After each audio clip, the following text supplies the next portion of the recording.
નમસ્કાર મિત્રો, સ્વાગત છે તમારું ઉમિયા ફૂડ ચેનલ ઉપર। આજે આપણે બનાવીશું ગાંઠિયાનું શાક।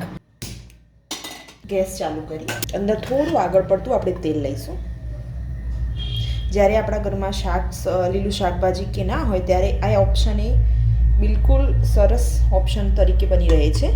લગભગ 3 ટેબલ સ્પૂન જેટલું મેં તેલ લીધું છે।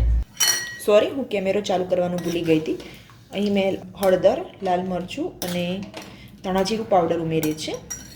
સ્વાદ અનુસાર મીઠું પણ લઈશું। હવે એક બાઉલ ભરી અને ખાટી છાશ લઈશું, બિલકુલ ખાટી છે।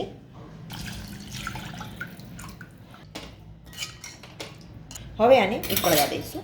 હવે આપણે ગાંઠિયા બનાવવા માટે એટલે કે સેવ બનાવવા માટે એક વાટકી ભરીને બેસનનો લોટ લીધો છે। એમાં લાલ મરચું પાવડર, સહેજ હળદર, સહેજ ધાણા જીરું, સ્વાદ અનુસાર મીઠું અને થોડું તેલનું મોણ ઉમેરીશું। થોડું પાણી ઉમેરતા જઈશું અને એનો લોટ બાંધીશું।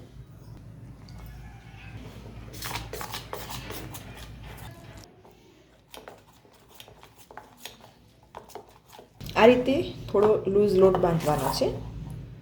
હવે આપણે જે મોટા કાણાવાળી જાળી આવે છે એ લઈશું અને આપણે સંચાથી જ સેવ પાડવાની છે। બધો લોટ આપણે અંદર ભરી દઈશું।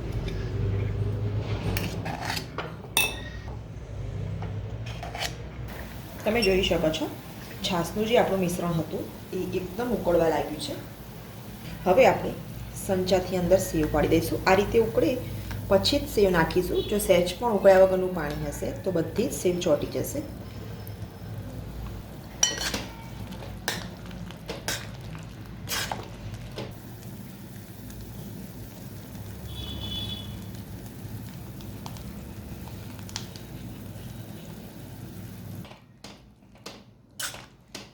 જે આપણે લોટ લીધો હતો એક વાટકી, એ કમ્પ્લીટ બધી જ સેવ અંદર પાડી દીધી છે। હવે આને ચડવા દઈશું। હવે આને ઢાંકી અને ચડવા દઈશું। લગભગ 15 મિનિટ પછી તમે જોઈ શકો છો ગ્રેવી અને જે છાશનું મિશ્રણ છે અને આપણા ગાંઠિયા એ બધું જ એક રસ થઈ ગયું છે। જો તમને વચ્ચે જરૂર જણાય તો તમે અંદર ઉમેરી શકો છો, તો તમે અંદર પાણી પણ ઉમેરી શકો છો। હવે આપણે એને કોથમીરથી ગાર્નિશ કરીશું। આને તમે ડુંગળી ટામેટાની ગ્રેવી સાથે પણ બનાવી શકો છો અને આ રીતે સિમ્પલ પણ ખૂબ સરસ લાગે છે।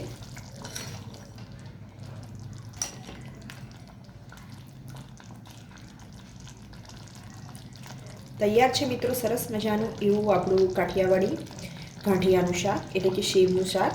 જો તમને મારી આ ગાંઠિયાના શાકની રેસીપી પસંદ આવી હોય તો મારા વિડીયોને લાઈક કરો, શેર કરો અને મારી ચેનલને સબસ્ક્રાઈબ કરવાનું ભૂલતા નહીં। ધન્યવાદ।